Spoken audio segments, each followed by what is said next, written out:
There we go. Well, it looks like we're live. Welcome everybody to the Speedway Review. Chris Burns here with Corey Huffnagel, Jordan Balasico. Not sure when Tori will be joining us, but he will be here momentarily. So it's the longest weekend in racing history at the Indy 500 and the Coca-Cola 600. And the Monaco Grand Prix. If you want to run the show, bro, I'm all for it. And the Monaco Grand Prix, which I will say, was great racing all around. Except you guys will get to talk about that in just a minute. What I was going to say is the longest weekend in racing, the racing year, got extended by a day. Right. Well, hello, Palm Top Paradox. Palm Top. Who puts his palm top in his paradox and comes out with something special. I don't know. I'm just making jokes here. Oh, Jesus. Extended by a day because of rain, and 2 days if you want to think about it, because the Xfinity Series had to go off late too. So Monday was a long day of racing just for NASCAR in general. But generally you have Indy during the morning on Sunday, mid-afternoon. You have the Coke 600, late afternoon to early evening. Wasn't without drama either. We'll talk about that all soon enough. But you guys want to talk about your European open wheel bullshit? I'm just going to sit back and let you guys go because I don't care either way about it. After 12 years of trying, Joseph Newgarden is an Indianapolis 500 winner for Team Penske. Let's go, baby. Yes, sir. Chris, I'm not going to lie to you. Chris, I'm not going to lie to you. The moment that first went green and you can't lie to me because you can't speak English. That's why. Oh, Jesus. So, sounds like a James Brown record. The Habibi. Correct. About 7:30, but I don't think I can make it to the party. All right. Well, pick up where he took over. Okay, so I'm going to say this. I also did watch the Indy 500 as well, and I will say, I mean, the racing on Sunday that we got at Indianapolis, I thought was fun, but the last couple laps, I mean, you had 3 red flags, and then there was one where Kyle Kirkwood ended up having that wild ride down the backstretch, and then, of course, you had a tire that, went out of the racetrack, hits a parked car, and honestly, I don't know how the tire, didn't, go into the grandstands, but those people that were sitting there were really, really lucky, but I will say that green flag finished at the end, and I can't say this enough to IndyCar, which I know there's been a couple races where, they've had to end under yellow. And of course, we're going back to the old NASCAR way with which, races were ended under yellow. So just when I thought, the caution comes out with 4 laps to go, I thought to myself, okay, this is going to be it. The race is going to be over. Marcus Ericsson wins the 500. But hold on now.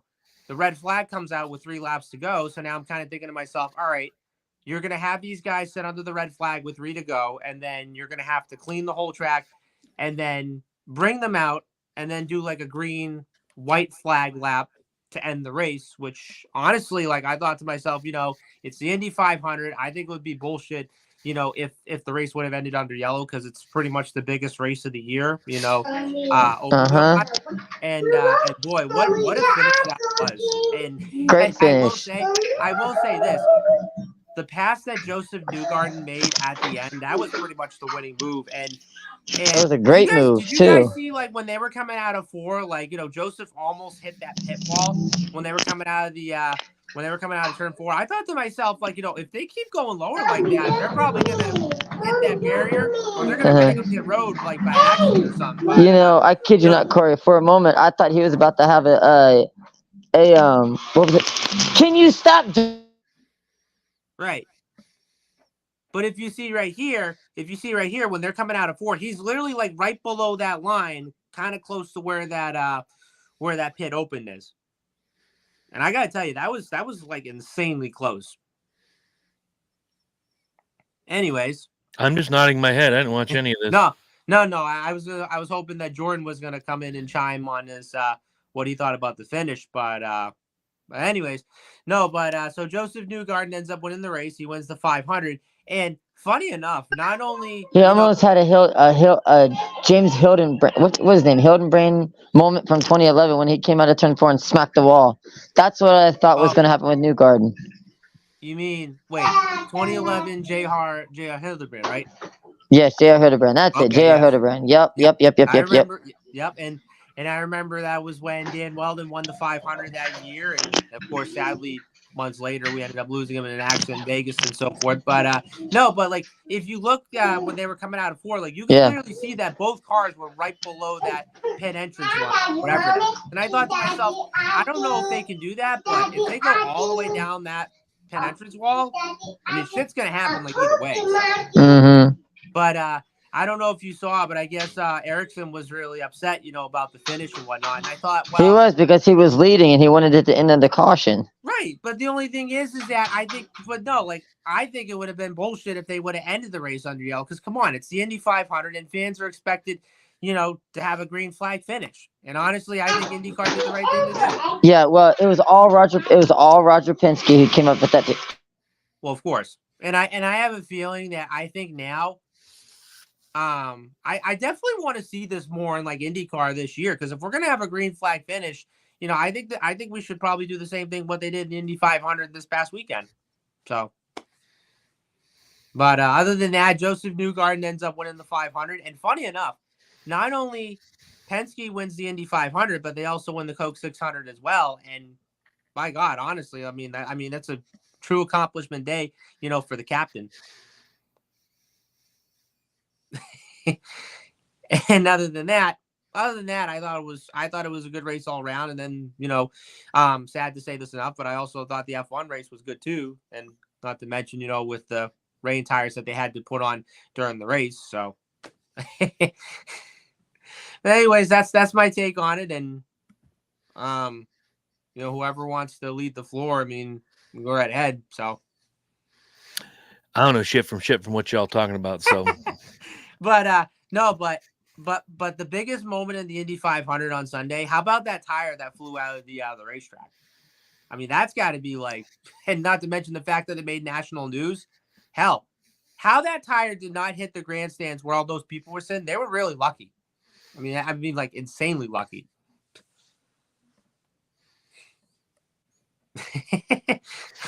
The only other guy that saw this stuff is Jordan, and he's not saying anything. Because every time I start talking, I get interrupted. So that's why I'm not talking. There you go. By Corey? Oh, never mind.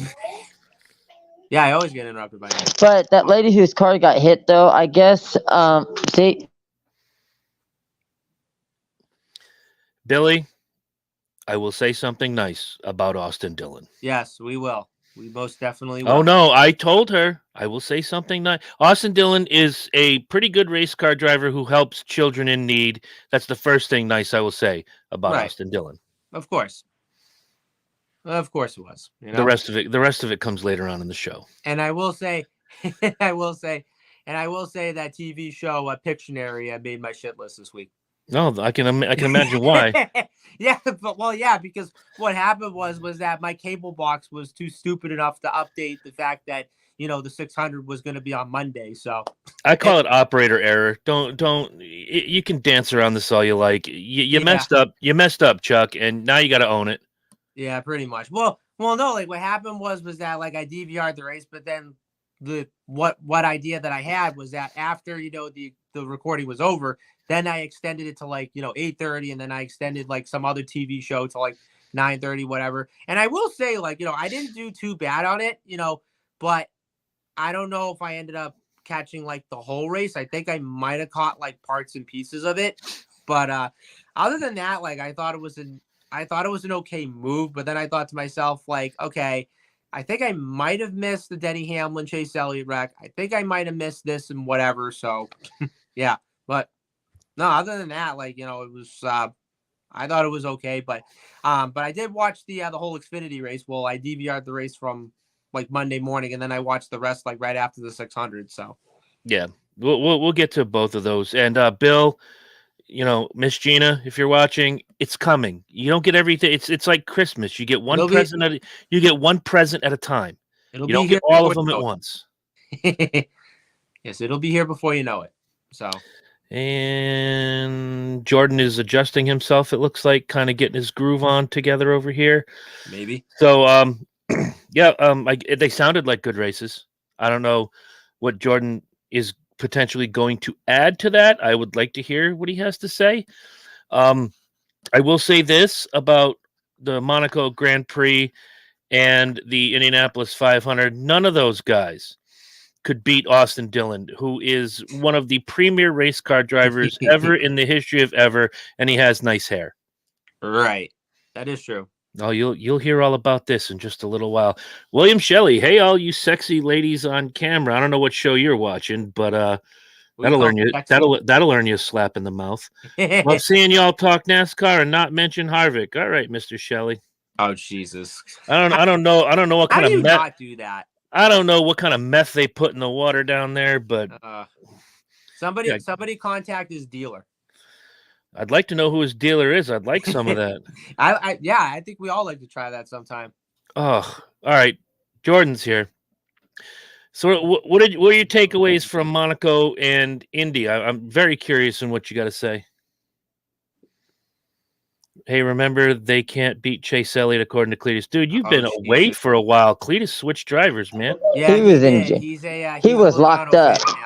Surprisingly. What do you got coming out of Indy and Monaco, my man? All right, well, let's see. Monaco, I really didn't see Monaco because what was I doing? You were busy. Yes, I was. I was in church. And so I missed it. I know Team Red Bull won again, like always. And yeah, buddy. So I have feedback from a guy named Mr. McMahon that starts with the letter M. He was like, F1 is so boring. How can they go in a straight line? I'm thinking, this is why you just stick to NASCAR, my friend. Just stick to NASCAR. Yeah.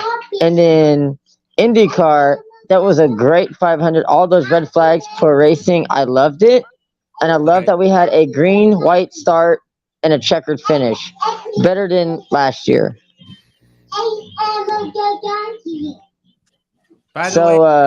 Yep.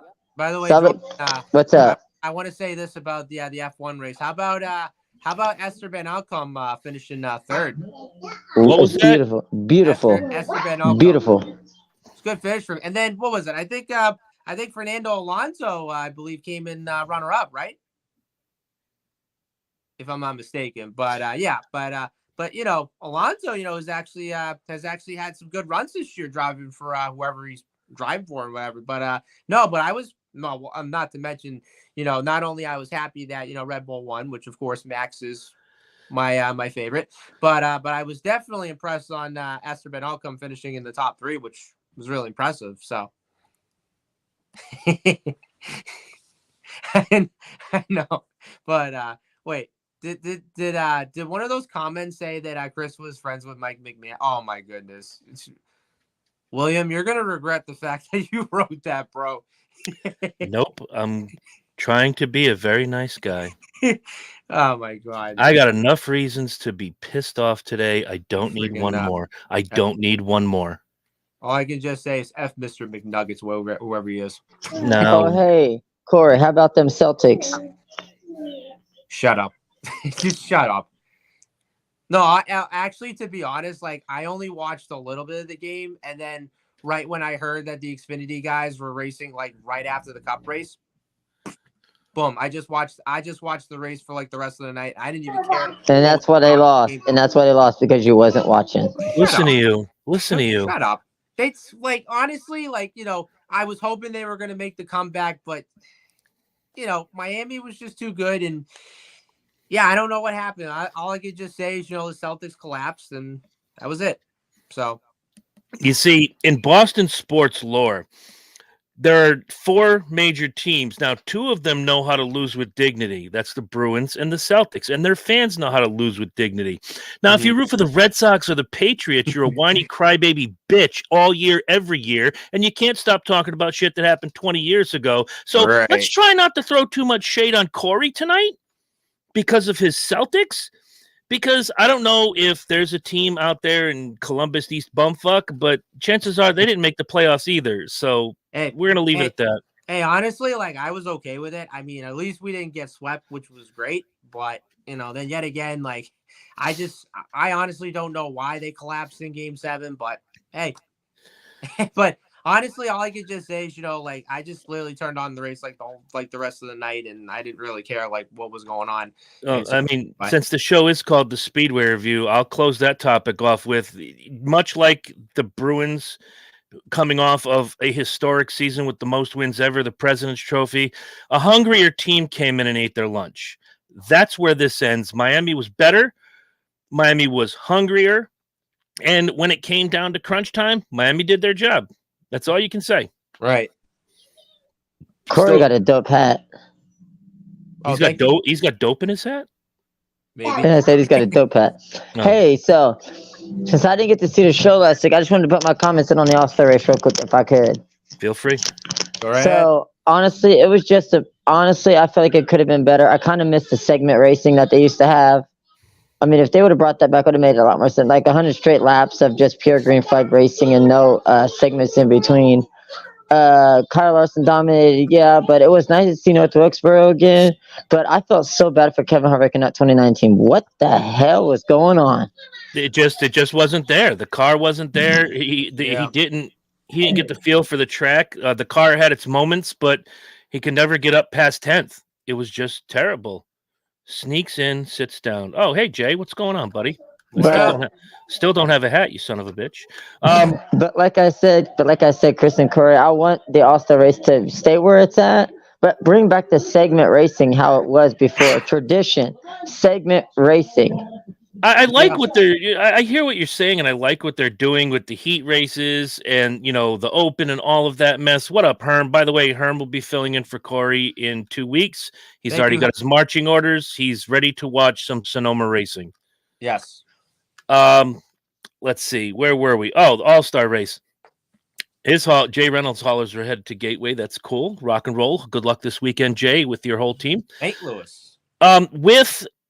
With North Wilkesboro, it was a crapshoot for everybody because I don't think, other than Matt Crafton, not one driver in any of the 3 divisions have ever turned a lap on North Wilkesboro. Chase Elliott did. Chase Elliott won there in 2010. But that's a different kind of car. This isn't. That is true. That is true. This isn't a heavy stock car. So going into this, everybody was at a disadvantage. But to your point, Jordan, it could have been better. And I like the segment racing. It was always, the trophy dash at the end and, all of this. And it just works out so well. But the tweaks they've made over the years have worked until this year. Because it was on a classic track, I think they could have went to the classic rules and run an old school style race. Yeah, I definitely would agree to that. And then of course, having them race on the old surface, which of course Dale Jr. wanted. I honestly thought the old racing surface, I thought we were going to get some good racing, but then of course, as we were running in a straight line and I'd probably say the only excitement that we had was Kyle Larson coming from the back after having a speeding penalty and then taking the lead like late in the race. That was probably one of the biggest moments there was. But other than that, there just wasn't enough passing, and there wasn't enough good racing or whatever and so forth. But then of course, one of the reporters asked Marcus Smith saying, "Oh, what are you guys going to do about Wilkesboro?" And he said, "We're not leaning towards repaving unless we have to."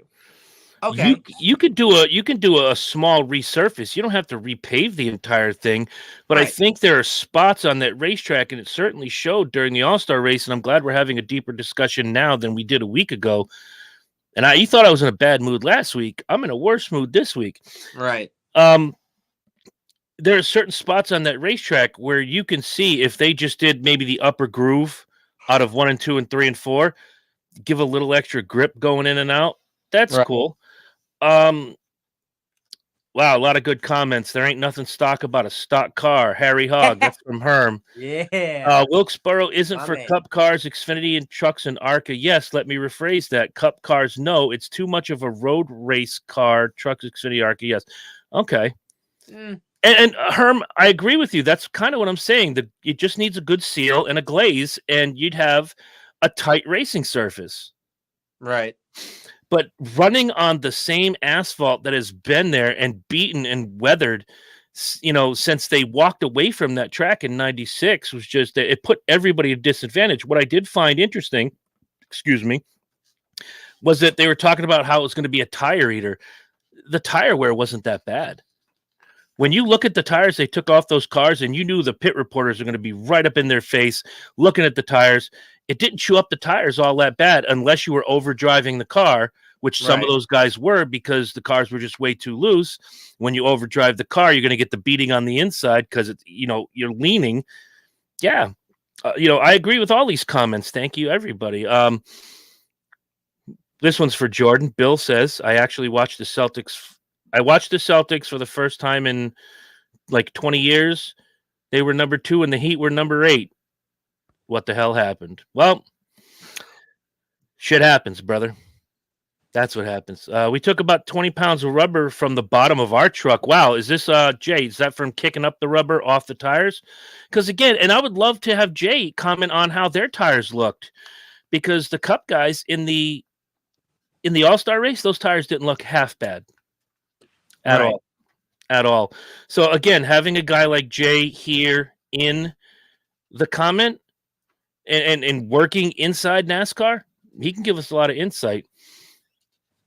Absolutely. And once our producer / co-host come back, we can move on with the show like Motley Crue. Like Motley Crue. Yes, sir. Anybody who can tell me what album that came from, whether you're in the comments or here on the show, what album did On With the Show come from? Oh, Jesus. It's a great freaking album. I ain't going to lie to you. I love it. I had it on the other day. It was rock and roll. Yep. It was pretty fucking cool. It was the same as Tire Run in Darlington. Ooh, okay. So the tires in Darlington had about the same tire wear as Wilkesboro, which you expect because of the way the asphalt is at Darlington. I don't know if you guys have ever heard stories about what's in the asphalt at Darlington. Everything, seashells are in the asphalt at Darlington. No kid. All sorts of weird shit, but that's what makes it Darlington. You know what? I'm not a big fan of waiting, and I'm already in a bad mood. So let's move on to the truck race, shall we? The wonderful truck race that happened. Yes, which of course these guys actually ran with no weather involved. Mm-hmm. Of course, we did have the race on Friday night, which was won by Ben Rhodes, and of course gets his first win of the season. Exactly a week after I shit all over Ben Rhodes wins the race. Right. And honestly, watching that race on Friday night, there was a few guys that I was watching on my radar that were going to be the ones that were going to win the race. Either Corey Heim, Carson Hocevar, or quite honestly, Christian Eckes, which I thought I thought one of those guys was going to win the race on Friday night. But can I just say this one thing? How about the run that Dean Thompson had on Friday? Yeah. I did not expect to see Dean Thompson up in the top 5, worked his way through. And I'll tell you this, he was quiet about it. He didn't make a big stink. He moved up, like a snake in the grass, man, slowly but surely. And to be there at the end the way he was, good on him. Good on him. And Herm says there's dead people in the asphalt in Darlington. And Jay wants to talk about the truck race because they got a new trophy in the showroom, and we're going to talk about that soon. Rhodes did look good through the race. I honestly thought for a while there, until he lost whatever groove he had, I thought Hocevar was going to walk away toward the end. He gets a little out of the groove. He drops back to like 10th or 11th. He muscles his way back to 4th. It was like a blue emu. And he ran fast and he didn't stank. That is true. But yeah, there were a couple guys toward the end. Matty D was sniffing the front for a while. Again, gets out of the groove. He dropped back to the mid-teens, battled his way back up to 8th. A lot of these guys, I can't say enough good things, especially after some of these guys having such crap luck last week, to see Roger Carruth finish in the top half of the field. And some of these guys who had, not so much an accident. There were only 2 cars that were, shitbagged, and that was Keith McGee and Armani Williams, one for an accident, one for a fuel pump. This was mostly a clean race. Yes, you had some incidents and accidents, but you didn't have a big one. And you didn't have, the one guy that ran away with it the entire freaking time. Right. It was a battle from, start to finish, and that's something you don't often see at Charlotte. So I really enjoyed that aspect of the race. Right. And then, of course, there was the one part, speaking of Armani Williams, there was the part, during the race when he slides down pit road. And if you looked on the replay, there was one part where he almost came close to hitting that opening, like as you're coming down like pit road. We are Facebook friends, me and him. Yes. Well, here's the thing. Thankfully he didn't go down that opening, in which he was close on hitting. But honestly, and of course he did make, contact with the pit wall, but luckily he hit it like, as far away as, from everybody was, on pit road. But thankfully, he was all right. And thankfully everybody else was all right. Mm-hmm. What do you got, Jordan, on the truck race?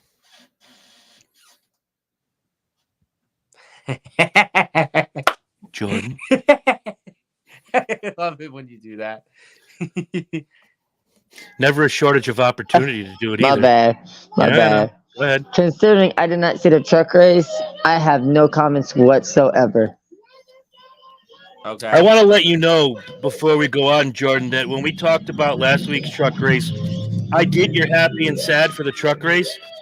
The happy was that Haley Deegan finished the race under green, and the sad was that she was in the 20s where she finished. So I got your Haley Deegan reference in. Don't worry about it. You were covered, my man. Appreciate it. I'll probably go back tomorrow, whatever, and listen to last week's show. There you go. But here comes the running order for the truck race. Ben Rhodes was your winner. Corey Heim second. Dean Thompson third. Carson Hocevar fourth, and Grant Enfinger rounds out your top 10. Christian Eckes was sixth. Ty Majeski seventh. Matt DiBenedetto was eighth. Nicholas Sanchez ninth, and Taylor Gray rounds out your top 10. Your other notables: Raja Caruth was 11th. David Gilliland 14th. Chase Purdy 16th. The dumbest name in NASCAR, Wallace Allen. He finished 17th. Jack Wood 18th. Colby Howard 20th. Stuart Friesen 22nd. Zane Smith 23rd. Tanner Gray 27th. Tyler Ankrum 28th. Spencer Boyd 31st. Haley Deegan 33rd. Armani Williams, who we just mentioned, 35th. And all the way down in the BJ McLeod position was Keith McGee. Now, before you give me a happy and sad, I do have to say, if Austin Dillon was in this truck race, Austin Dillon would have won by 17 laps, because Austin Dillon is perhaps the most fantastic race car driver I have ever seen. Yeah, I could almost agree to that. Okay, thank you very much. 17 laps. He would have beat the field by 17 laps because he is Austin freaking Dillon. Yeah. You'll find out why when we cover the cup race. Yeah. I am a man of my word. That's all I'm going to say. But he's not the Austin that matters. What happened? Nothing. Oh, okay. Well, no. Rock and roll. All right, Corey, give me a happy and a sad from the trucks. All right.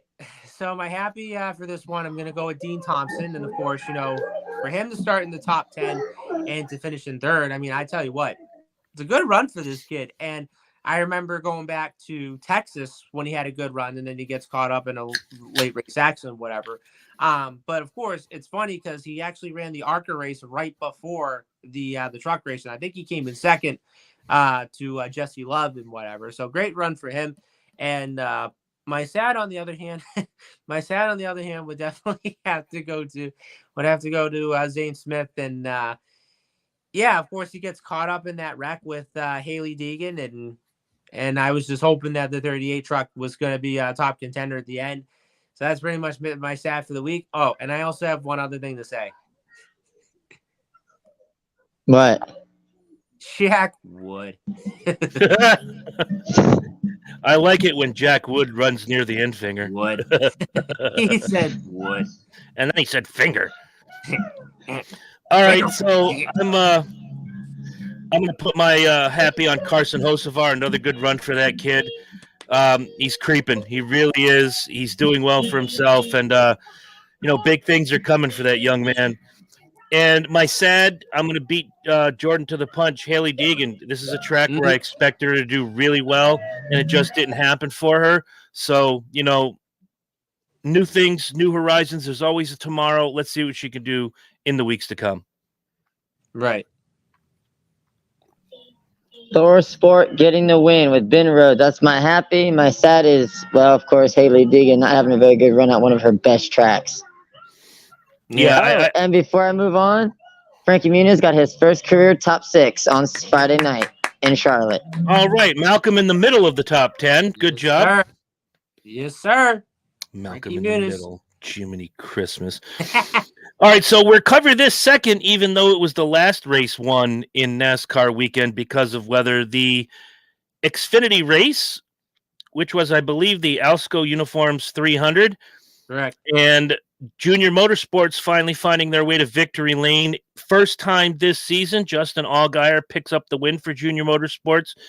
And I got to tell you, I didn't think he had it in him until late in the race. But once Justin Allgaier got clean air, he ran away. And not to mention, he also won on fuel mileage too, which the fuel strategy paid off for that 7 car. Well, he had like an 8-second lead. Yeah, and they're telling him, get off the gas in the turns. You don't need it. Just gas when you need it. You have this much of a cushion. We'll let you know when you need to, jack it up just a little bit. And Allgaier played that perfectly. Right. To the point where we were like, is the burnout? What is this? What was that? My bad. I clicked the wrong, but that was our guest next week. I clicked the wrong button. My bad. All right. Well, welcome to our guest next week. Yeah.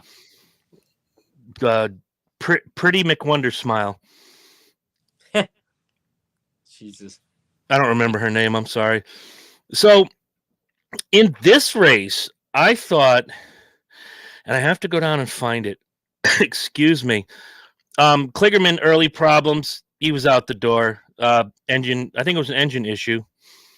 Yeah. A lot of the guys in the back of the pack, like an Anthony Alfredo, Natalie Decker, just didn't come to play. Their cars weren't as good as, maybe they should have been. But again, another really, really good race that, for a Charlotte race, again, no huge crash and relatively clean. Yeah, you had some beating and banging. Yes, you had some bump and runs. But overall, if you want to show somebody a race, this is how it gets done on a super speedway, show them this race.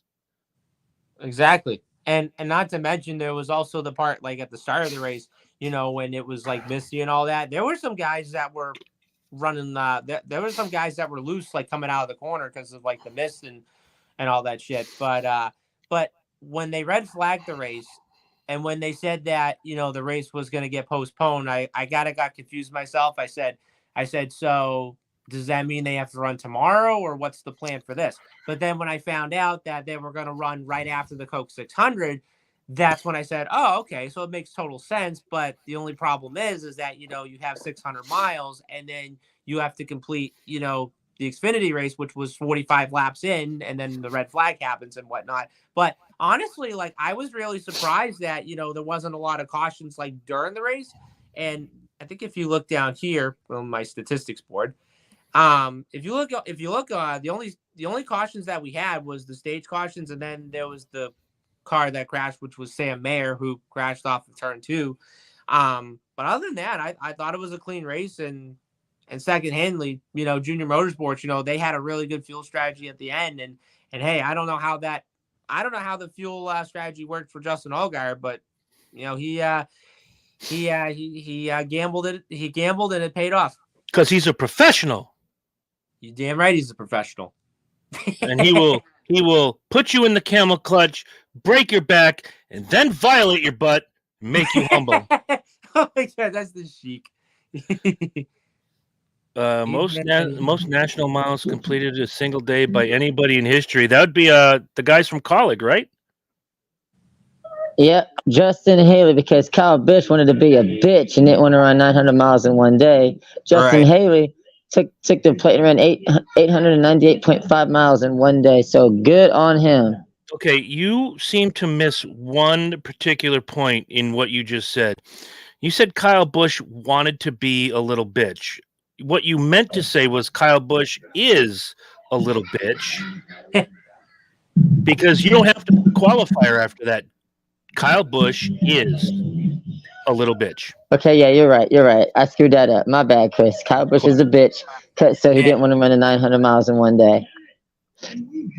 Then don't ever try to. Then don't ever try to do the double, my friend, because you're gonna bitch Understood. over 1,100 miles.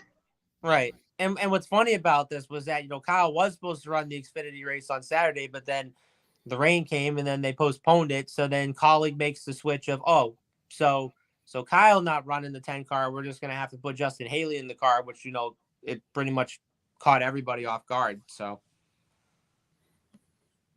keep talking. But other than that, I mean, of course, not only you had Justin Haley that ran the race, but you also had Ty Gibbs that ran the race as well. And the only thing that kind of boggles my mind is that, they ran the Xfinity race early in the morning. Then you had the Coke 600, which that ended at like 8:30. And then you go back to the Xfinity race, which that started at like 9:30. And then it gets over like what, 11:30-ish? Something like that. And again, I don't know how you can run 900 miles compared to the fact that, you've had guys, that have ran 1,100 miles in one day, which is, I mean, I don't know. It's just tough to do, but hey, the guys that ran 900 miles this past week, on Monday, good for them.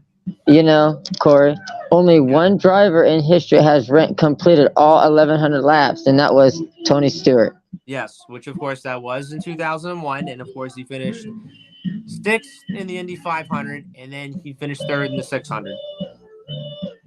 Yep, that sounds about right. Yeah, and he still weighed 300 pounds.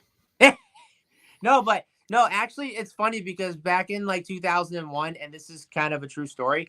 So when he did the double in 2001, they actually had to get him a trainer from like the Carolina Panthers, whatever it is, and so forth. And yeah, Tony was actually on a strict diet from when he started to like the day before the Indy 500. And then it's funny because like his trainer said, like, you could eat whatever you want, like right after that, which is it's funny. But then yet again, like, I understand, like, him doing like the double the first time. Yeah. I mean, he was like exhausted, like, right at the end. But Who was then, the first to do the double and what year was it? Bob Backlund, 1978. All right. I have this one all ready to go. So the first driver that ever did the double was actually John Andretti in 1994. Okay. Yeah. And then you had guys like Rob. May he rest in peace. Yes.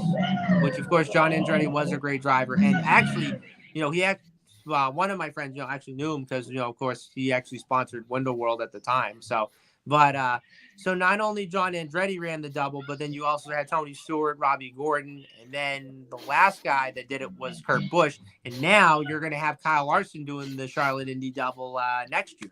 Twice. He's doing it twice, 2024 and 2025. Well, yeah, nice. twice, I should say. That's just the guy to do it. To answer Herm's question, Backlund is still in there. Yes, and he'll always be in there. That's right. Forever in our hearts, Mr. Bob Backlund. So, Justin Allgaier wins the race. John Hunter Nemechek came home second. Cole Custer third. Austin Hill fourth. And Ty Gibbs, old Triangle Head, came in fifth. Yep. I can say that because Tori's not here yet. I got some comments to make about that, too. All right. Parker Pretzelface came in sixth. Jeb with a B. Burton, seventh. Carson Hocevar, eighth. Brandon Effin Jones, ninth. And Sammy Smith rounds out your top 10. Your other notables, Justin Haley was 12th. Chandler Smith, 13th. Josh Berry, 15th. Our boy, Josh Williams, 18th. Kyle Weatherman, 20th. Daniel Hemrick, 22nd. Raja Caruth, 25th. Stephen Parsons, 25th. Sheldon Creed, 28th. Brett Moffitt, 29th. Anthony Alfredo, our boy from Connecticut, 32nd. Natalie Deckard, 34th. Dawson Cram, 36th. And all the way down in the BJ McLeod position was Parker Kligerman.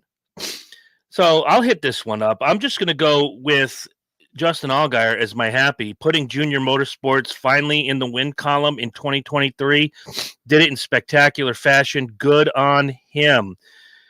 My sad, there's a whole lot to pick from, but if I am gun to my head, I'm going with Anthony Alfredo, 32nd. He's had a really good set of runs, albeit also some bad luck in the last few weeks. But I wanted better for Anthony at this track, and just didn't turn out. Corey. All right, so my happy, I'm going to go with Cole Custer. And I know that 00 car hasn't had the best runs this year, but with him finishing third, I thought was a good run for him. And I'm hoping, he can still win races this season as well. My sad on the other hand, I wish Bob Backlund was on this list, by the way. But no, actually, like my sad would definitely have to go to Daniel Hemrick. This is a guy that that I was hoping he was going to have a good run in that 11 car, but I just don't see like what's going on with that team, to be honest. So understood. All right, Jourdain, what do you got? Jourdain. All right, my happy is he freaking earned it. Raced his ass off. Justin Allgaier is my happy, and my sad goes all the way down in last place. Parker Klingerman. He just cannot get it right. All right, fair enough. Now let's go over to the Cup side. Quite an interesting race, to say the least. Before we start, we should talk about the controversy. I don't think it's controversy at all, but Chase Elliott getting suspended for one race, easy for me to say. Yep, and for right rear hooking Denny Hamlin. Yep, and they also told Chase that if he shows up at Gateway, he will get another race suspension. He's not allowed at the track whatsoever, and if he shows up, he gets another week suspension. Wow. Now, in watching this wreck, I didn't think that. Again, in the moment, I'm watching the race. Me and Billy Bingham, we're watching the race, and I thought it was just a matter of Chase bouncing off the wall, getting into Hamlin. He's still trying to stay on the pedal, and he right rear hooks him. I thought it was incidental.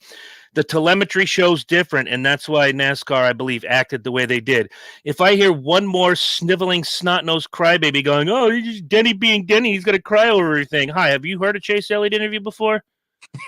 Have you watched a race before? I'm not picking on Chase Elliott. The kid can wheel. He's a champion for a reason. He's going to win more championships before his career's over.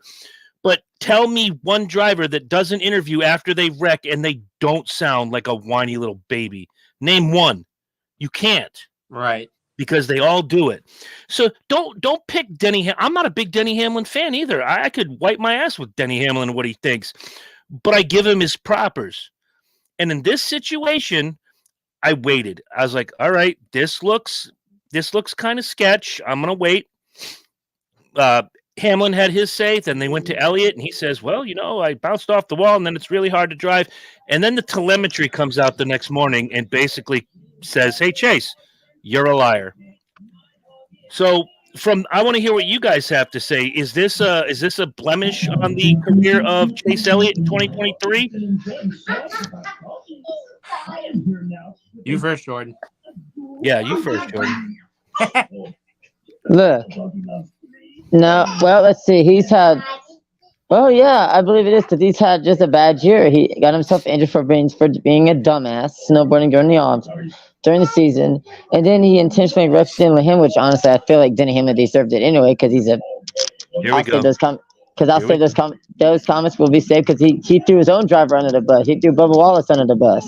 No, I don't think he did. And pardon me, I don't mean to interrupt you. No, I don't think he did. I think he pointed out. I think he pointed out something factual. They did it when Bubba did. Hey, Bubba did this to Kyle, and he got a week off. He wasn't throwing him under the bus. He's saying my driver got hooked for this. You better do the same thing. That's exactly what I took away from that. Okay, then I take back what I was saying.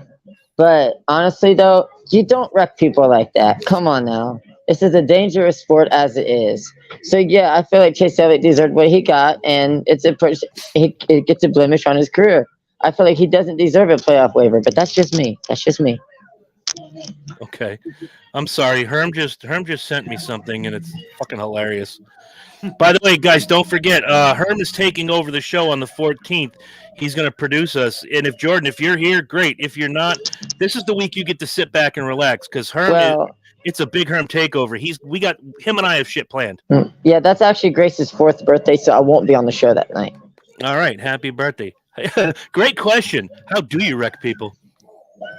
That is an interesting question. How do you wreck people, Chris? You run him into the fucking wall. I ain't gonna lie to you. Look, I think the penalty if you go back to the Hamlin and Bubba incident, not Hamlin, Larson and Bubba incident, and you fast forward to today, the reason it was done that way is because these are high speed tracks. You know, heaven forbid, I don't want to see anybody have a Ryan Newman moment, a Dale Earnhardt moment, a Carl Edwards moment. I'm done with these moments where the wrecks are so spectacular, you're still talking about them years later, and a guy could have died, or in one case, a guy did die. You're going far too fast to right hook people, especially coming out of 4 on a track like Charlotte. You want to do that at New Hampshire? Fine. You want to do it at Dover? Great. How about Martinsville? Go for it. Daytona, Talladega, Charlotte, and Kansas, or Michigan, 5 tracks on the whole circuit, don't do it. The speeds are too high. You want to do a bump and run? Great. You want to wiggle them, get the air off them, and go around them, do the crossover bit? Great. Don't right hook somebody and put their life in danger. Absolutely not. I am not a Chase Elliott hater, nor am I a Chase Elliott fan, per se. But I call it like I see it. And the way I saw it when I was watching didn't look that bad. You watch the replay from the in-car camera and the telemetry that NASCAR shared with us yesterday morning. Chase Elliott earned a punk bitch card, and he'll have to wear it on his shirt for the rest of the year, in my opinion, until he, shows he's not a punk bitch. Right. And if you're a Chase Elliott fan out there, my apologies. I'm not picking on you for liking the guy. There's a lot to like about Chase Elliott. But what I don't like is when a bunch of people come out of the woodwork and go, oh, look, Denny finally got it. I have never seen Denny Hamlin right hook somebody on a super speedway and cause them to wreck. Exactly. You can say what you want about Hamlin. You can say what you want about Chastain. You can say what you want about Kyle Busch. Never seen any one of them do it. And those are the 3 guys that get the most shit this year. Unless your name is Bubba Wallace, then you get shit for being a shithead, which we'll get to in a minute. Right. Because I want to talk about the right before the rain, right after the first rain delay, where him and Almirola got into it. Oh, I saw that. Let me close out Chase Elliott first. I'm not saying your driver sucks. I'm not picking on you for liking the guy. I think Chase Elliott's a fantastic young race car driver with the world ahead of him. He is going to be a Hall of Famer, in my opinion, if he keeps his momentum going. But at some point, if you're going to pull somebody's bitch card, you better be prepared to have your bitch card pulled. Right. And that's all I've got to say about that. And if I may add on the Chase Elliott Denny Hamlin situation. So for me, and of course, I didn't I don't know if I watched the whole race because my DVR was being a dud and it wanted to record Pictionary instead. Well, anyways, from when I saw this, to me, I honestly thought the 6 got into the 9 of Chase Elliott and then got into the 11. But as I was watching it over and over and over, you can see, the 9 turns into the 11. That's when I said, okay, now this looks pretty intentional. And I understand why, NASCAR gave him the suspension. And of course, now he's going to be sitting out for 1 race and so forth. But again, it goes back to, last year when Bubba Wallace got suspended for 1 race because he right hooked Kyle Larson on the straightaway and whatever. And again, let's just say, and of course we went back to this too, let's just say, if he would have right hooked Denny Hamlin and then someone else got into him, it would have been pretty bad anyway. So I understand the reason why NASCAR did this, and I think they made a right call to suspend Chase Elliott. Mm-hmm. Given the fact that he's the most popular driver, you really have to set him the record straight too. Right. And it sends a message, especially when it's someone like Chase Elliott. It sends a message, and I think Jay touched on it in the comments. They're consistent with it on the right rear hook at a super speedway. Right. If we can suspend the Golden Boy, we can suspend anybody. Exactly. And right now, Chase Elliott is your Golden Boy with Kyle Larson creeping up right behind him. These are the guys that people look at as the face of the sport right now. Right. You can suspend number 1, Most popular guy, you can suspend anybody. I don't care if you're Chase Elliott or BJ McLeod. Anybody can get popped at any time. So with the Almirola Wallace thing, I love that comment. Oh, Jesus. Oh, my man Herm. Yeah. Bubba Wallace, I'm telling you, I said it a couple weeks ago. Bubba Wallace needs to get his ego in check. Yeah. He almost got full Gregson, in my opinion. Yeah. You don't go up to somebody and just start cussing and screaming and pushing.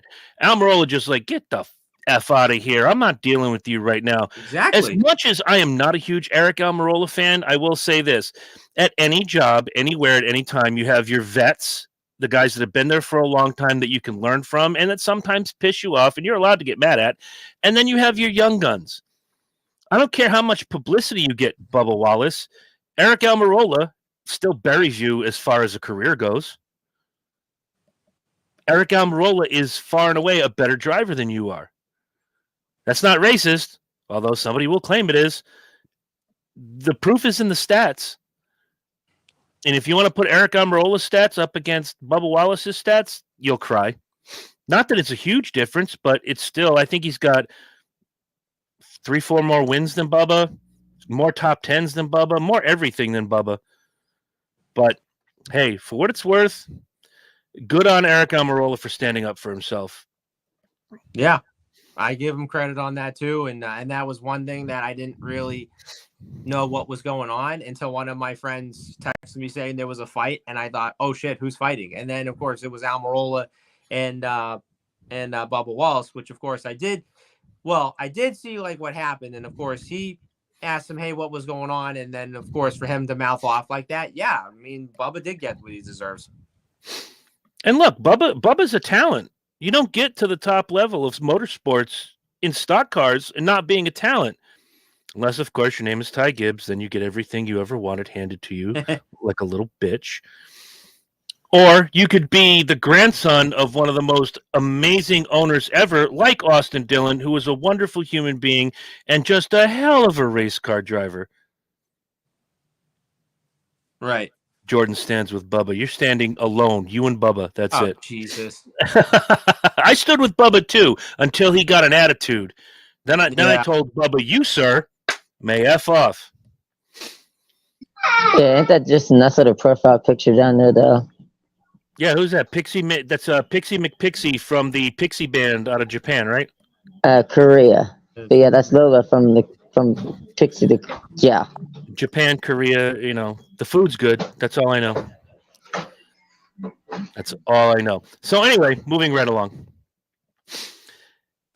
Again, not a huge wreck in this race. There was a couple that looked like they could be problematic. A lot of guys spun as their tires were going away. Harvick being one of them, dropped a bunch of spots, battled back, finished behind Austin Dillon, who, by the way, if I haven't mentioned, Austin Dillon is just a gem. I love watching Austin Dillon. And welcome into the broadcast. The best chef south of the Mason-Dixon line, Yes, Mr. Torrey Calhoun. Yes, What's sir. up, my brother? What's that? Just talking a little cup racing, my man. Oh yeah, man. You saw the orders, baby. It was real, but hell yeah. Everything's good. Everything's good. All right. I'm going to go Jay's comment real quick. When I worked with Bubba in the trucks, his attitude wasn't piss poor. And yes, his attitude needs to be put in check before someone knocks him on his ass on national television. Well said, Jay Reynolds. Yeah. I still don't have a hat, motherfucker. Where's my hat? Only been waiting since 1863. What the hell's going on? I'm ready. I'm just messing with you, Jay. Keep doing what you're doing. Looking forward to seeing Thor Sport in Victory Lane again this weekend. So, a couple of things I took away from this particular race. One, on a big track like this, it is easy to run into trouble and find your way back to the top 10. Kyle Busch had a Days of Thunder moment. Spun out, and to avoid sliding back up the track, he threw his car in reverse and drove backwards down the backstretch. The field passes him. He guns it, spins it around, goes forward. And then the videos start to come out, and Terry sent me one. I'll have to send it to you guys with clips of Days of Thunder interspersed. Yeah. You know, The good news is the accelerator's fixed. The bad news is the linkage is twisted. I'm on my way in. He's driving backwards into the pits. So, whoever made that video, fantastical. Like I'm gonna get a competitor's hat, LOL. All you do, Jay, it's simple. You walk up to Matty D and you go, "Hello, Matty D. My name's Jay Reynolds. I work for ThorSport. There's a crippled kid in Connecticut who really loves you. Oh, Jesus. And he would love nothing more than to have your hat. I know it's a lie, Jay. I know. But if you're about to laugh, that's all that matters. Everyone on this panel just went, oh, my God, he's at it again. This guy pulled the disabled kid card, dude. Ooh. Okay. Damn.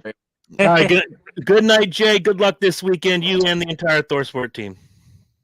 Good luck, Jay. Hell, that's hilarious, though. All right, another thing. Attitude be damned. Oh, and Jay, I'll see you at Mid-Ohio. No, that race has been canceled. Okay. Speaking of Mid-Ohio, before we get going, here is the logo that will be featured on the 03 Alex Club Racing Machine for the Speedway review. Very nice.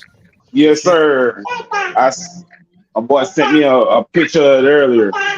Oh, yeah. Sexy. I like Here's that logo. Here's that logo. And that logo does not stand with Bubba. No, it does not. By the way, Tori, these guys were making fun of Ty Gibbs while you were gone. But of course, everyone makes fun of Ty when I'm not around. Wait, I don't. I try to be nice. He's a coconut head. I wait till you get here to call him Triangle Head. Look at this guy. Out of all the stuff you guys choose to mess with my boy, but everybody was complaining about somebody crying in the group chat. Yes. What about him? What about the wine baby? You know what I'm saying? Asking for some French fries and stuff like that. He got a wham burger too. I'm trying to tell you. We covered that. We pretty much decided that after the videos came out, Denny Hamlin was right and NASCAR was right, and Chase Elliott can suck it. Terry's in the house with us now. Hey, Terry's in the house with us now. Hello, Terry. Yeah.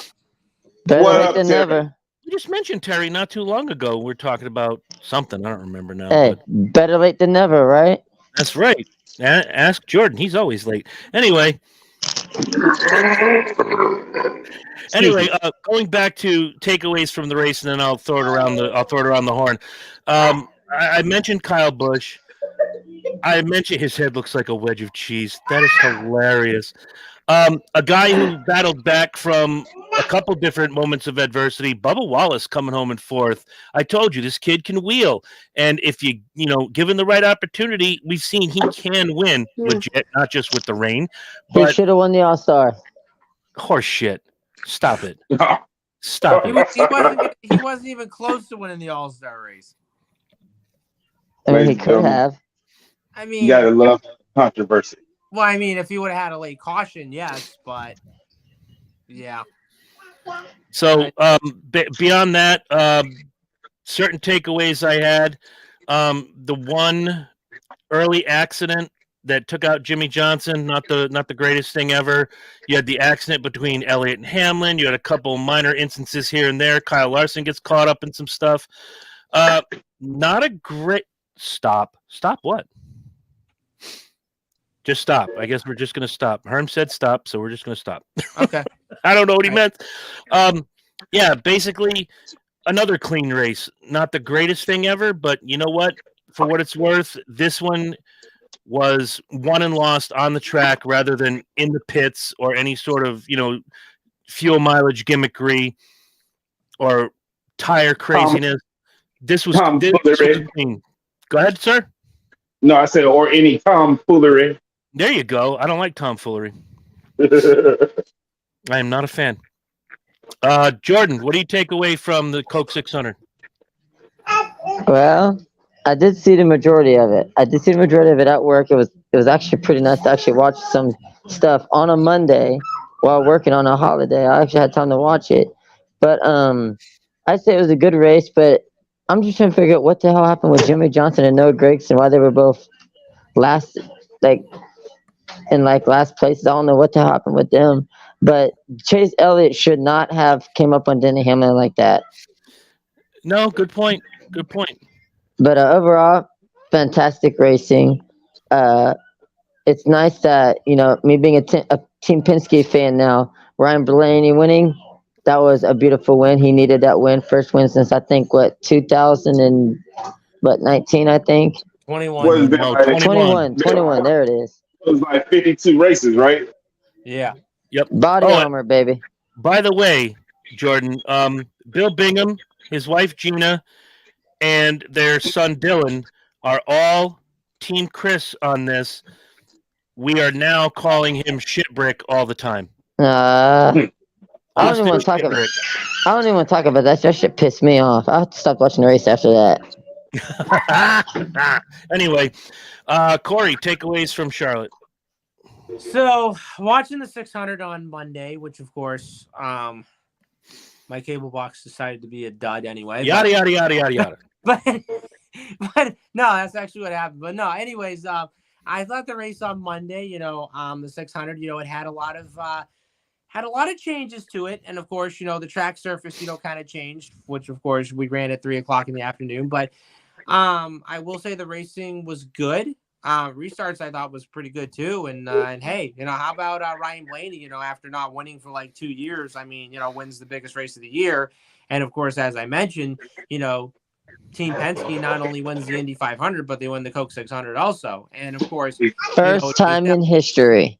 right, and of course with Chase Elliott, getting into Denny Hamlin, I think NASCAR made the right call on that, which of course, yeah, you don't right hook somebody on the straightaway, to the point where, someone else is going to get involved too. So, but no, other than that, I thought the race was good. And, thankfully, we got the races in and of course, Ryan Blaney winning the race. I was really happy for him as well. So, but yeah, other than that, it was a fun race.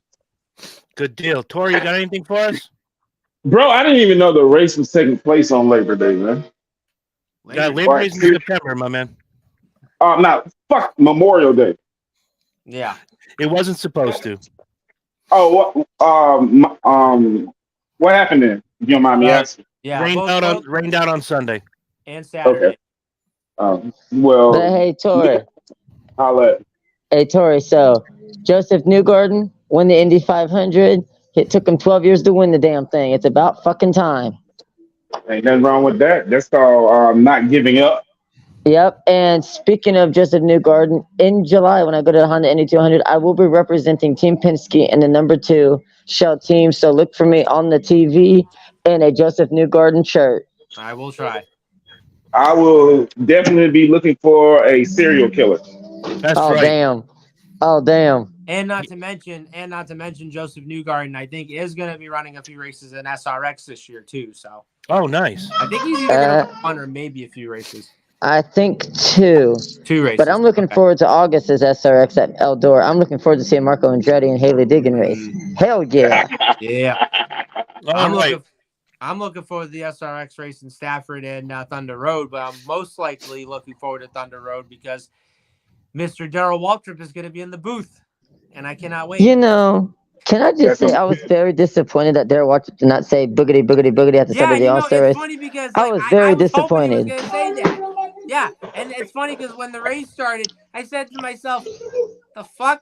Where's boogity, boogity, boogity? Like, come on now, man!" Right, just like Monday when the race started, because I seen start the cook, so I said boogity, boogity, boogity. Let's go racing with my coworker. She was like, "What the hell does that mean?" I said, "Never mind." It's something that Darrell Waltrip started years ago. So if you don't know boogity, boogity, boogity, you're not on our level. Yeah, pretty much. All right, let's go down the running order, and we'll get happies and sads and some points to go over. 3 really good weeks, and then there was Jordan. Ryan Blaney won, as we talked about. Jordan, when you hear the points, you'll understand. It's not that, again, it's just the way the race played out. Put it this way. Corey had the winner, and if he didn't, he'd have had the shittiest week of all time. Okay, fair enough. All right. So we have Ryan Blaney coming home with the checkered flag. William Byron was second. Martin Truex Jr. third. Bubba Wallace fourth. And Tyler Reddick comes home in fifth. Kyle Busch was sixth. Ricky Stenhouse Jr. seventh.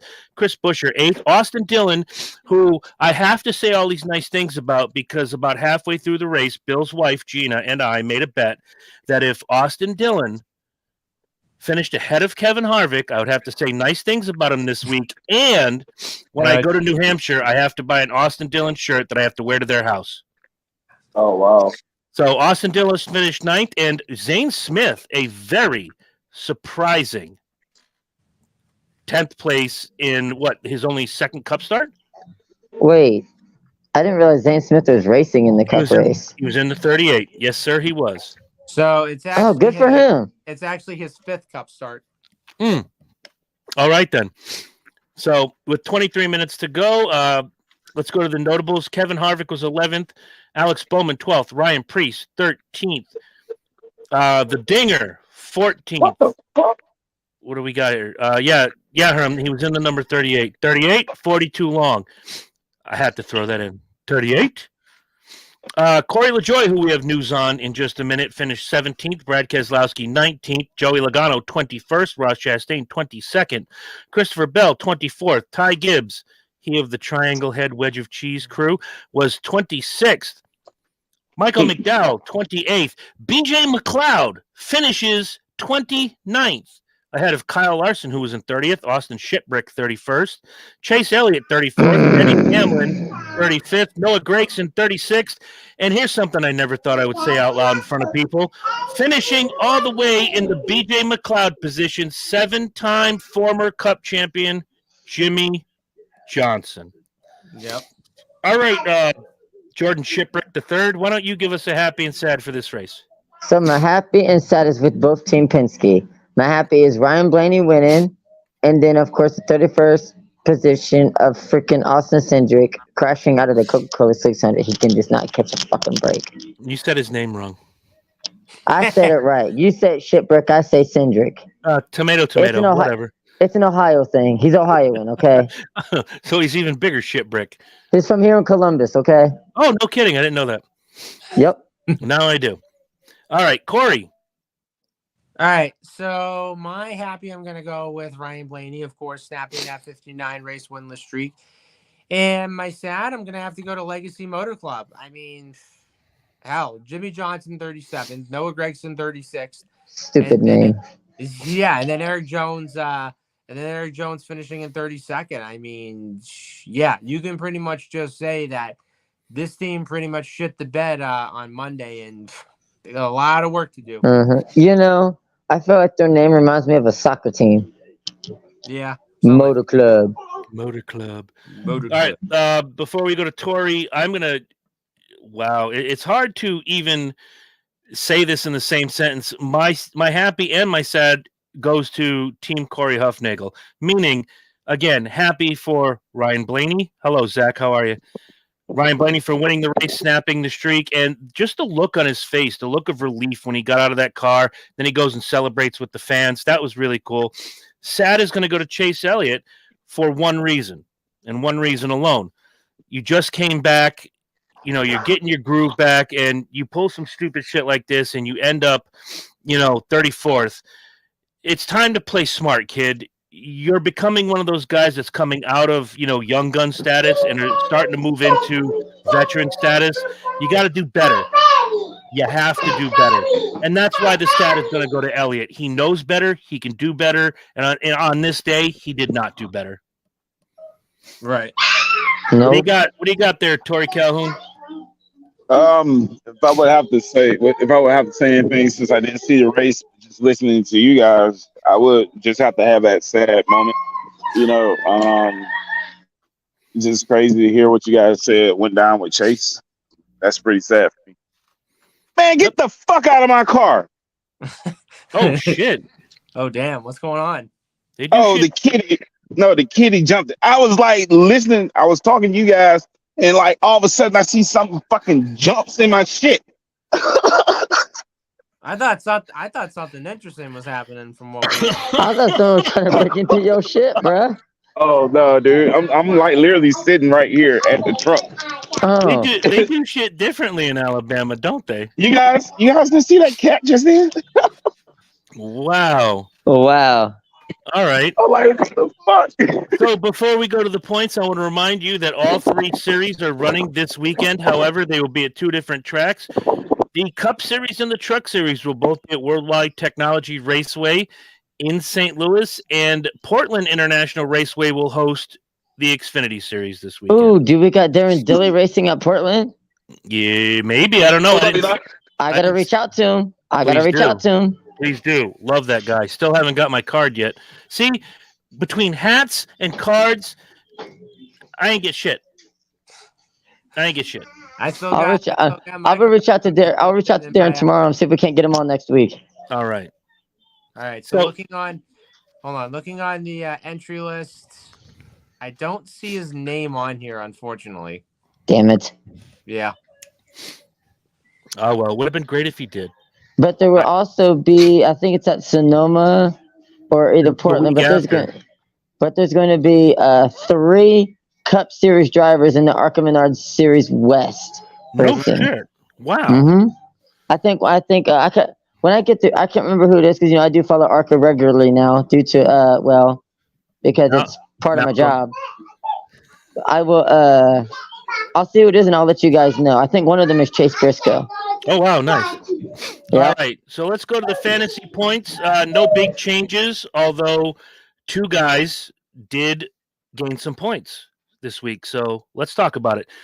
Jordan, you had Kyle Larson, who gave you 14 points, Kyle Busch, who gave you 39, Justin Haley, 22, and AJ Allmendinger, 23. Remember this. Your grand total this week was 98. Now keep that in mind when we go to Corey's, because if he doesn't have Ryan Blaney, Corey is on the pot after a Taco Bell run. That's how bad his week would have been. Right. You had a weekly total of 98. Your running total is 1275. You are 226 points behind the leader. You didn't gain or lose anything, so you stayed your ground this week. Put those feet firmly on the ground and talk about it. Tori, Joey Logano gave you 23 points. Tyler Reddick, 48. Ricky Stenhouse Jr., 33. And Ty Gibbs, the Triangle Man, gave you 21 for a weekly total, of 125, which puts you at 1425. You are 76 points out of the lead, but you picked up 27 points this week. I presume you were talking about me. You guys got to forgive me. That's then my phone. If you can't tell, I'm actually driving. But my phone disconnected from my phone. My phone disconnected from the Wi-Fi, so you guys were gone for like 5 seconds. So that was my total, right? That was your total. Yes, you picked up 27 points on the lead this week. I will take that, ladies and gentlemen. I figured you would. Now, Jordan, you remember what I told you?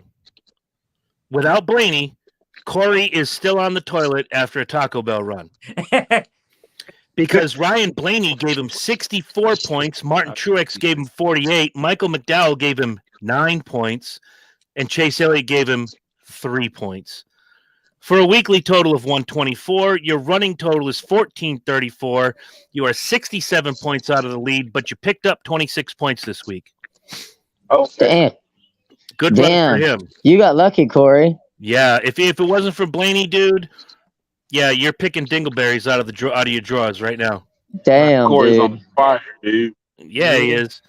On my end, I got William Byron for 56 points, Kevin Harvick for 38, Christopher Bell for 27, and Ryan Preece for 24. Weekly total 145, running total 1501. So, you guys keep picking up moves on me here.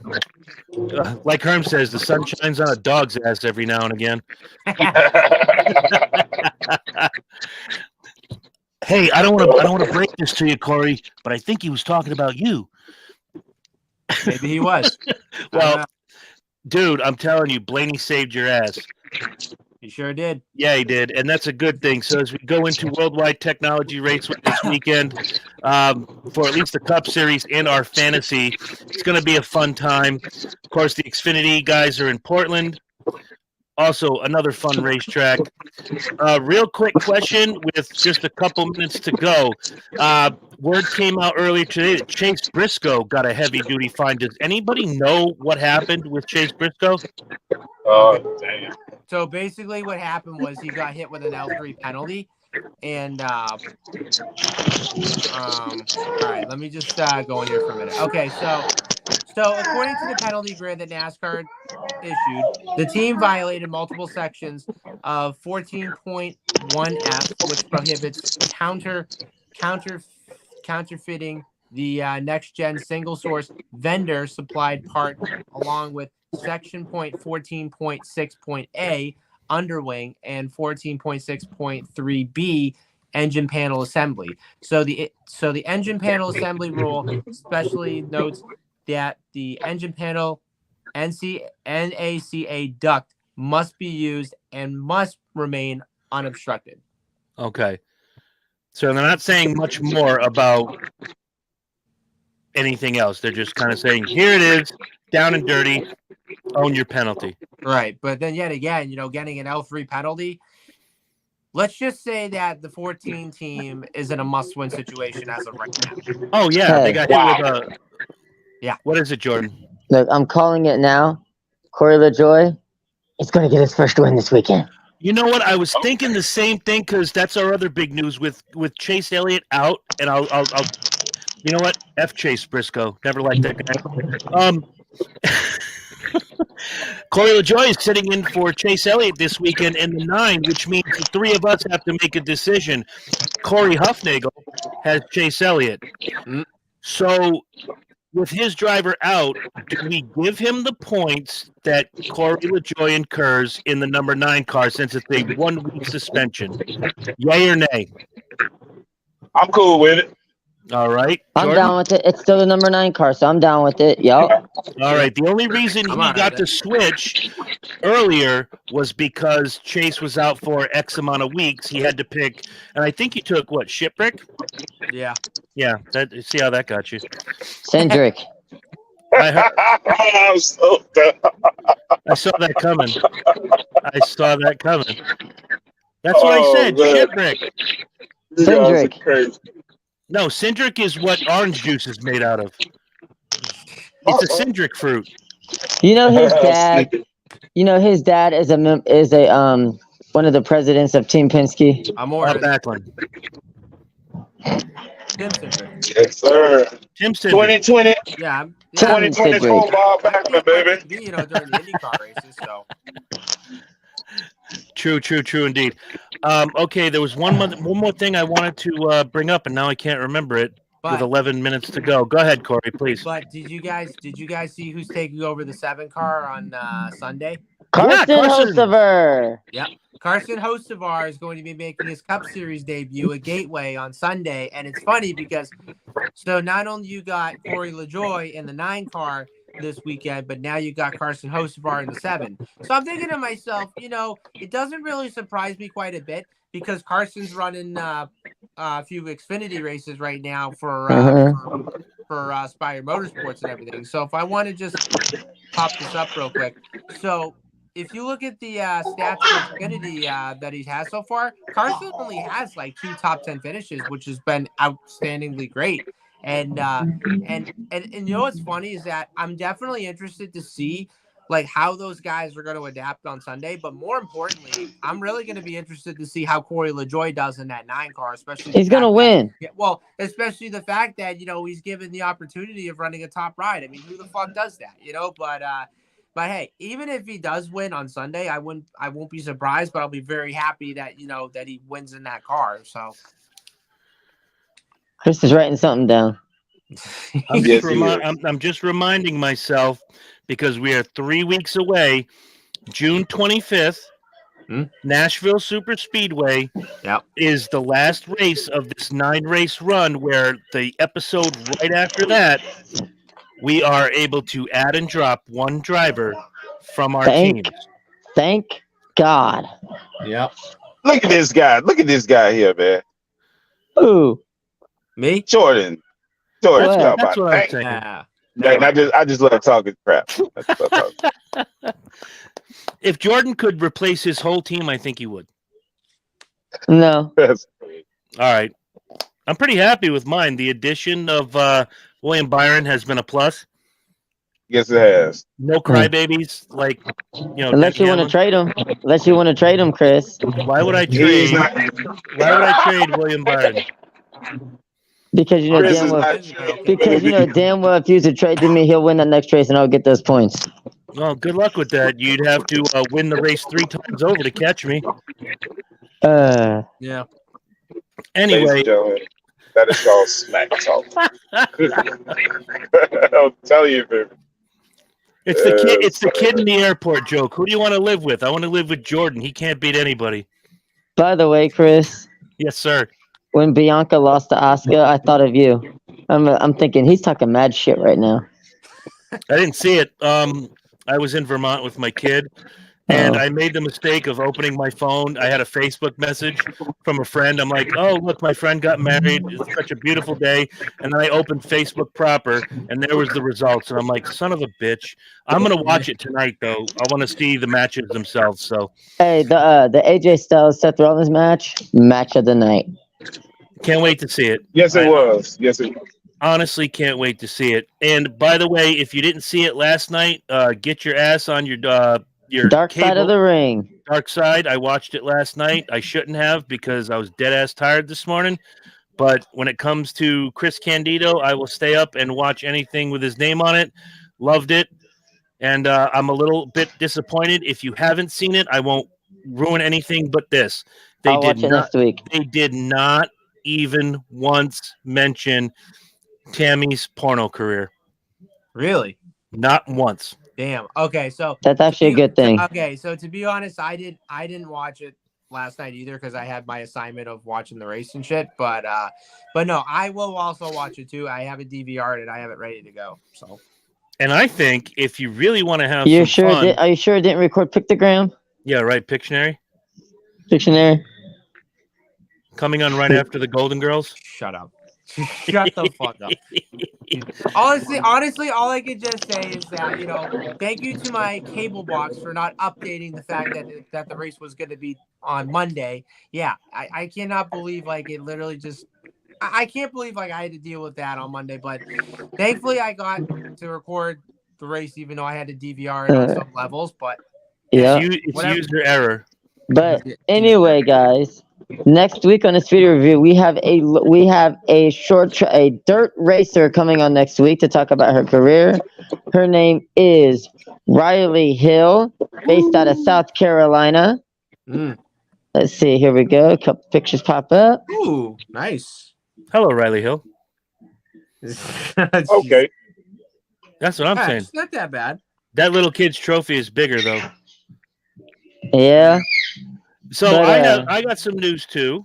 I'm excited about Riley Hill. Please that's continue. That's your dope as hell. We knew that already. Mm-hmm. I thought you'd say that. Yeah, we kind of the same week that Herm and Joey Ternullo come on for the Dysfunction Junction takeover of the Speedway Review, we possibly have one other guest. She races locally in the Connecticut area in the modified tour. Cassandra Cole may possibly be joining us. Joey is trying to hook that up right now. So we will have several boxes and several screens. I will tell you now, I will be directing traffic. I'll be saying, okay, Jordan, go. Herm, go. Cassandra, go. Ternullo, go. Tori, go. We're not going to clog it up. We're going to have a good time. The more the merrier. And it's when again? Who? It's what date is it again? Wednesday, June 14th. Yeah, 2 weeks from today. That's Grace's 4th birthday. I won't be on. Oh, that's right. So you got to give Herm the information. Yeah, he messaged me, so I told him I give him my StreamYard information. So we're good on that side. All right. So we're gonna have a couple surprises for you guys, and again, I'll be directing traffic. We're gonna have a great time. I want to say thank you to Herm not only for agreeing to fill in for you guys and Joey Ternullo, but I gotta give props to Herm. I get messages from him now. Are you watching this race? Can you believe this shit? He's paying attention. So, good on him. And he's taking this gig seriously, which he takes everything seriously when it comes to putting on a good show. So Big Herm Productions is coming on board. If not for 1 week, we're just going to have a good time. And unfortunately, we lost Tori Calhoun. Closing thoughts, Jordan Balasico. Ready for some good racing this weekend at Gateway and Portland. I got to say good luck to Corey LaJoy and Hendrick Motorsports. Hope he has a good run.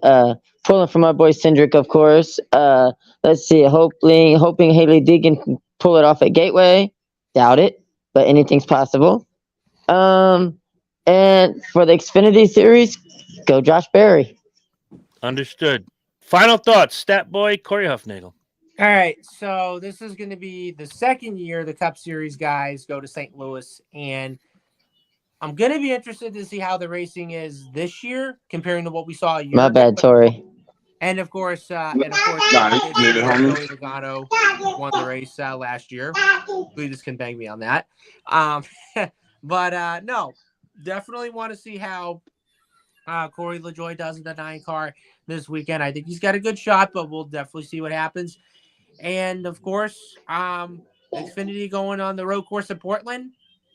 I definitely love road course racing, and I think you're going to see a wreck fest, and you're going to see some guys jockey for position. And also, I forgot to mention this. How about Jordan Taylor running the race on Saturday?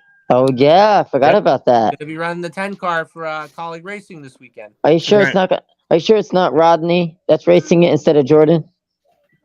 You sure it's not Rodney Sandstorm?